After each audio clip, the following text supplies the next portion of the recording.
Conceptual clarity बहुत आपको दिख रही है, लीडरशिप दिख रहा है। मैं देख रहा हूँ कि ये प्रेजेंटेशन को बनाते वक्त उन्होंने पूरे विजन का प्रदर्शन भी किया है। मैं उनको सभी को बधाई देता हूँ।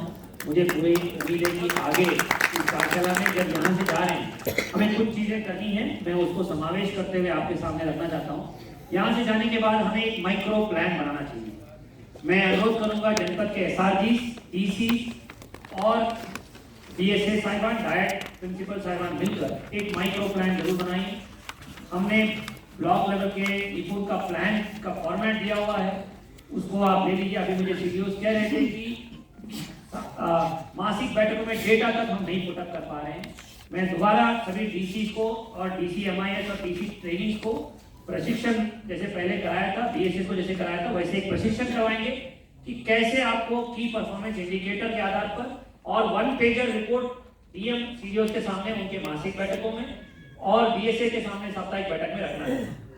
आप हमारा मंथली KPI जो मंथ के शुरू में जाता है और मंथ के अंत में हम उसके परिणाम आपको दिखाते हैं, उसको अगर हर कार्डर ARP का जो KPI है, BO का जो KPI है, SRG का जो KPI है, DC और BSA का जो KPI है, इसको अगर हर आदमी अपना अपना योगदान देगा तो हम विजयी हो जाएंगे।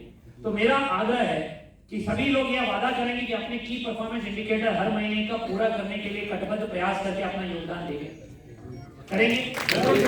तो और DC को डेटा आधारित मॉनिटरिंग करने में, क्योंकि ARS जनपद में 7 से 8 DC दिए गए, ब्लॉक लेवल पे BPM और MIS कोऑर्डिनेटर भी दिए गए। अगर किसी जनपद में रिक्तियां हैं, मैं CDO से अनुरोध करूंगा कि बहुत सारे पद स्वीकृत हैं, ADPB से लेके BPM, MIS coordinator, DC computer operator सब रिक्त चल रहे हैं। और उसमें समस्या जो दिखने को आ रही है कि नियुक्तियों में सेवाजन पोर्टल से लेना है, तो सभी पोर्टल में जितने लोग हैं सबको बुलाने, सबका टाइप टेस्ट करवा लीजिए, जो बेस्ट है उसको कर दीजिए। हम लोग भी ऐसे करते थे। तो बहुत सारी रिक्तियां जो है उसको पूरा करना है और BSS को इसमें नेतृत्व देना है। मुझे अगर CDO ने कहीं कह दिया कि हमारा CDO या DM ने कह दिया कि BSA ढीला काम कर रहे हैं, स्वामित्व तो नहीं दिख रहा है, जिंदा नहीं दिख रहे हैं, पूरा दिन रात सबसे पहले लीडरशिप का लक्षण है कि सबसे आगे आप चल रहे हैं, सबसे ज्यादा सामने खड़े होकर आप लीडरशिप दे रहे हैं। जितना अपेक्षा आप हमसे संवेदना की करते हैं, उतनी ही संवेदना अपने अधीनस्थ, चाहे वो ARP हो, टीचर हो या शिक्षक मित्रों, अनुदेशक हो, उसके लिए उतने सम्मान के साथ, संवेदना के साथ आप बर्ताव नहीं करते हैं तो ये बर्दाश्त नहीं किया जाएगा। कोई वो BSA नहीं रहेंगे, कोई खंड का अधिकारी नहीं रहेगा उस खंड में अगर इस तरह के बर्ताव प्रदर्शित नहीं हुआ। एक दूसरे को गौरवान्वित करने का काम करना है, एक दूसरे के सफलताओं पे गर्व महसूस करना है और एक दूसरे को बढ़ावा देने के लिए करना है। अपना साथी पहले, फिर अपने आप के बारे में सोचना चाहिए। ऐसी भावना को इस टीम में लाना है। टीम वर्क से ज्यादा आनंदमयी काम कुछ नहीं होता है। अपने टीम वर्क अभी मैं देख रहा हूँ, मैं CDO से विशेष रूप से आग्रह करूंगा, जैसे हमने कहा BSA और DPRO के बीच में, BSA और DC मनरेगा के बीच में, BSA और डायरेक्ट प्रिंसिपल के बीच में जो समन्वय होना चाहिए, ब्लॉक में BDO और BO के समन्वय होना चाहिए। सभी BO थोड़ा खड़े हो जाए। क्या आप अपने CDO को वादा करेंगे कि दिसंबर 2023 तक एक ब्लॉक कम से कम अपना निपुण करेंगे हर जनपद में, और चरणबद्ध रूप से अगले 2 साल में सारे अपने ब्लॉकों को निपुण ब्लॉक अपनी कार्ययोजना जैसी बनाई गई है वही उसी अनुसार बना के दिखाएंगे। उसके लिए अकेले आप नहीं चल पाएंगे, जो इतनी बड़ी टीम आपके साथ है उसको साथ लेके चलना पड़ेगा। आप में से कोई एक BO बताइए जो 5 ARP का पूरा नाम झटपट बता सकता है। आप तो सुपर 50 में आप तो बता देंगे, बाकी लोग बताएं। कोई और है आपको बताने वाला? ऐसे आपका विश्वास नहीं है। मोरे राम रे, ये टीम है, नाम नहीं पता। अरे आपको बच्चों का नाम पता बदल नहीं पड़ा। मैं जिस बात पे आपका ध्यान आकर्षित करना चाहता हूँ वो बात समझ में आ गई? क्या समझ में आ गई? चलिए एक और पागलपन करते हैं। आप यहाँ से ARP मिलेंगे नहीं, वहीं बैठे रहेंगे। यहाँ से जाएंगे अपने ARP के पास, जाके वहाँ हाथ जोड़ा के जय शिक्षा करेंगे। जय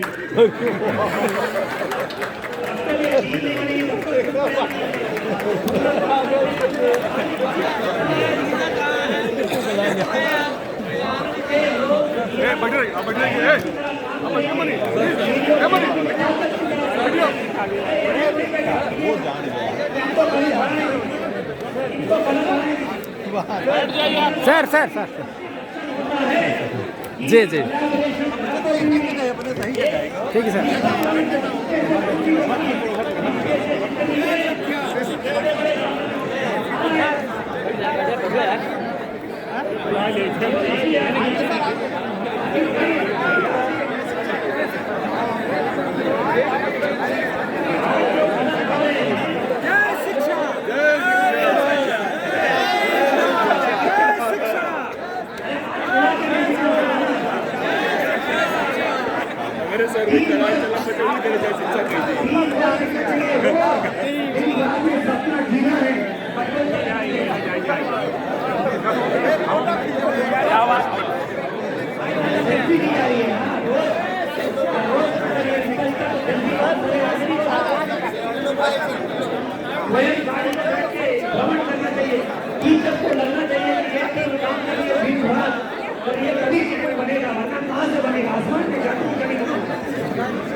बड़ी फौज दिल्ली तक पहुंचेगी। अरे बैठ ये व्यवहार परिवर्तन की बातें हैं। ये हमारे इतनी बड़ी 41,000 टीचर इस मंडल में हैं। बताइए 41,000 मंडल के टीचर्स को हम लोगों ने प्रेरित कर दिया। अपना प्रतिदिन bring the best to the table, bring the best to the classroom and school कर दिया। जो आज दिख रहा है कि लर्निंग हो रहा है, बच्चों की संख्या नहीं है, कोई टीचर वहाँ बैठ के फेसबुक देख रहा है, ट्विटर घूम रहा है, सब खत्म हो जाएगा। एक दूसरे को प्रेरित करेंगे तो टीचर खुद उनको नया सीखने को मिलेगा। रोज लर्निंग करना ये बात कूड़े तन लग गया काट दे देते हैं कहाँ कूड़े जाएगा सम्मान करेंगे, प्रवाहित करेंगे। जिन टीचर अच्छा पढ़ाते हैं, बच्चों को प्रति प्रेरित करते हैं, उनको वो सम्मान करता है। ऐसे करो कि कोई भूलना हो सकती है, इस पूंजी का कोई तोड़ हो सकता है। मोटिवेशन ही तो मेन है, हमारा काम तो मोटिवेशन है। ये जो अभी पहले बात हुई कि यहाँ के अटेंडेंस वहाँ से दिया जाता है, ये सब बातें सुनने को ही पीड़ा देती है, खेदजनक है। कितना दुख होता है मुझे कि बहुत अच्छे 2.5 साल आप लोग काम करने के बाद भी हमको या सीडीओ को आके टीम बनाओ भाई करके आग्रह करना पड़ रहा है। क्या आप लोग बच्चे हैं? किस क्षेत्र में बड़े इससे बड़ा पुनीत कार्य क्या है? अगर मैं और ये सीडीओ से आप बैठे हैं तो किसी न किसी टीचर का आशीर्वाद है। तो हमारे अगर इस तरह का आशीर्वाद मिल गया, वहां से कुछ लोग उभर के आएंगे, डॉक्टर इंजीनियर बन के आगे बढ़ेंगे। मेरा आग्रह है, इससे बड़ा काम कुछ नहीं है। इससे ऐसे पवित्र पावन कार्य के लिए इस पवित्र धरती पर हमें कोशिश करनी चाहिए कि हम अपना बेहतरीन कार्य कुशलता, बेहतरीन कार्य अनुभव, हम बेहतरीन अभिनव प्रयास प्रत्येक दिन स्कूलों में लाएं, प्रत्येक दिन हमारे ब्लॉकों में लाएं और उसको आगे बढ़ाएं। जो माइक्रो प्लान बनाने की बात करने के लिए उसको बहुत गहराई में बनाना पड़ेगा। 5 चीजें उसमें करनी पड़ेगी। एक, इस अभियान को सिर्फ अपने विभाग तक सीमित नहीं रखना, इसमें जन आंदोलन के रूप में क्रिएट करना। अभिभावक को पता होना चाहिए कि अगर उसका बच्चा 60 शब्द प्रति मिनट पढ़ रहा है तो कल वो डॉक्टर बनने के लिए या उसके सपने पूरा करने के तैयार हो रहा है। अभिभावक को पता होना चाहिए कि अगर उसका बच्चा एक अनुच्छेद से पढ़ के उस सवालों का जवाब दे रहा है तो उसका मतलब उसको आगे के चैंपियन के रूप में खड़ा होने के लिए वो तैयार हो रहा है और गराज या गुंडा बनने के लिए नहीं आगे बढ़ रहा है। तो मेरा इसमें विशेष रूप से आग्रह है, नुक्कड़ नाटक एजेंसी हमने भेजी है, पोस्टर कन्वर्सेशन चार्ट भेजे हैं, होर्डिंग्स भेजी हैं जो स्कूलों में, जो यहाँ जनपदों में लगना है। आपको सभी बीएसएस को लेटर गया है, सीडीओ को लेटर गया है। हमने बस ब्रांडिंग के लिए सारे बसों में करने के लिए किया है, न्यूज़पेपर क्लिपिंग्स हमने दी है, रेडियो कैंपेन चलाया है। लेकिन ब्लॉक लेवल पे एसआरजी और डीसी और बीएसए मिलके ऐसी प्लान बनाए, इसको जन आंदोलन करें, बिना समुदाय के जोड़े कोई अभियान सफल हो पाया है? तो समुदाय को जोड़ना पड़ेगा। और इसके लिए मुझे बोलता है अरे बहुत गरीब है सर, ये सुनेंगे नहीं। अरे किसी का दरवाजा खटखटा के देखा है, तब देखिए कि हमारी तहजीब क्या है, हमारी परंपरा क्या है। आप जब स्कूलों में गृह भ्रमण करते हैं तो क्या दिखता है? लोग बैठा के आपको पैम्पर करते हैं, ये हमारी तहजीब है। तो अगर आपने कुछ प्रयास किए, कदम बढ़ाए, तो ये जन आंदोलन बन जाएगा। फिर घर घर में हमने देखा है बहुत सारे अभियानों में, कोविड में देखा, स्वच्छ भारत मिशन में देखा, हमने पल्स पोलियो में देखा। हर एक अभियान में जब जन आंदोलन बनता है तो पूरे कार्यक्रम की रूपरेखा बदल जाती है, फौज तैयार हो जाती है। दूसरा काम, हमें एकेडमिक डिजाइन पे फोकस करना है, दिन रात यही काम करना है। आप सभी पूरा, हम सबसे ज्यादा जानते हैं कि कैसे बच्चों को पढ़ाना है, कैसे प्रत्येक दिन मैं YouTube में देखता हूँ टीचर इतना अद्भुत अद्भुत कंटेंट बना रहे हैं। जो मेरा सपना है कि बाइजू को हरा के दिखाएंगे। हरा सकते हैं तो बाइजू वाले को भी, हमारा कोई मकसद नहीं है इन लोगों को हराना, लेकिन हम ऐसे माहौल तैयार करें जहां प्रतिस्पर्धा में ये हार जाए और हमारी इतनी बड़ी फौज जीत जाए। और हमको सरकारी व्यवस्था में इतना सदृढ़ बनाना चाहिए कि गरीब बच्चों को भी आगे बढ़ने के लिए मौका मिल जाए। तो एकेडमिक डिजाइन में आप कक्षा के भीतर डेमो क्लासेस करा के दिखाइए, कि टीचर्स को प्रेरित करके दिखाइए। जब सहयोगात्मक पर्यवेक्षण में जाएंगे तो एकेडमिक डिजाइन में दो चीजें करनी है। जब आप मेंटर के रूप में स्कूलों में जा रहे हैं, आप लोग सभी 2 या 2.5 घंटे वहां बिता रहे हैं। कोई, मैं अभी देख रहा हूँ ऐप में कोई 5 मिनट का सहयोगात्मक प्रवेशन कर रहा है, कोई 1 दिन का कर रहा है, पता नहीं कैसे कर रहा है। ये सब नहीं होता। जब आप जाते हैं 2 चीजें हमें करनी चाहिए। टीचर का इंट्रिंसिक मोटिवेशन, उससे आप थोड़ा इंक्वायरी करेंगे, उससे सवाल पूछेंगे, संवाद करेंगे कि आपके ताकत आप क्या महसूस करते हैं, क्या समस्याएं आ रही हैं जिसमें ये करें। उससे एक संवाद करना है। जैसे बड़े बड़े कॉर्पोरेट में होता है, इसको हम बोलते हैं एप्रिशिएटिव इंक्वायरी टूल, यानी उसको हम लोग अभी आपकी प्रेरणा गुणवत्ता ऐप में भी देंगे।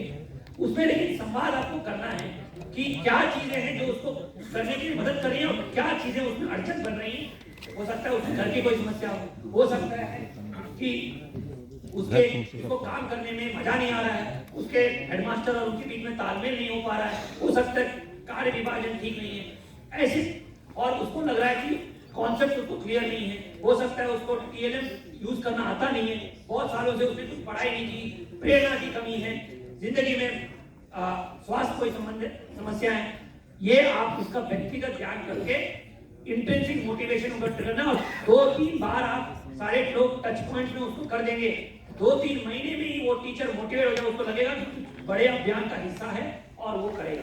दूसरा, उसको एकेडमिक चीजों में कैपेसिटी बिल्डिंग करना, एक्टिविटी बेस्ड लर्निंग करने के लिए प्रेरित करना, समझ रहे ना। तो दूसरी बात, एक तो मोटिवेशन और दूसरा एकेडमिक चीज। उसके लिए बहुत सारे कंटेंट आपने आपको दिया है।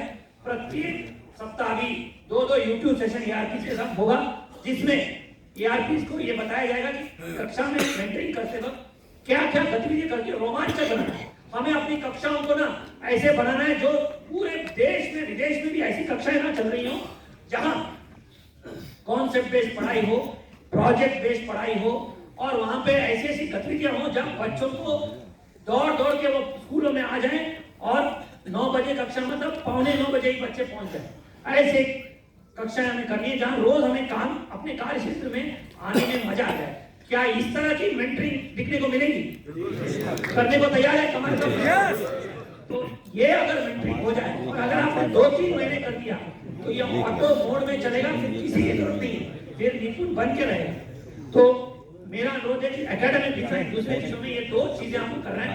ये 2 चीजें टीम की आत्मा है, सबसे बड़ी ताकत है, आप ही हमारे सबसे बड़ी ताकत है।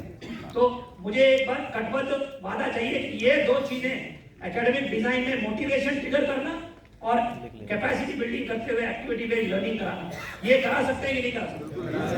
हाथ उठना पड़ेगा वरना मैं जाऊंगा।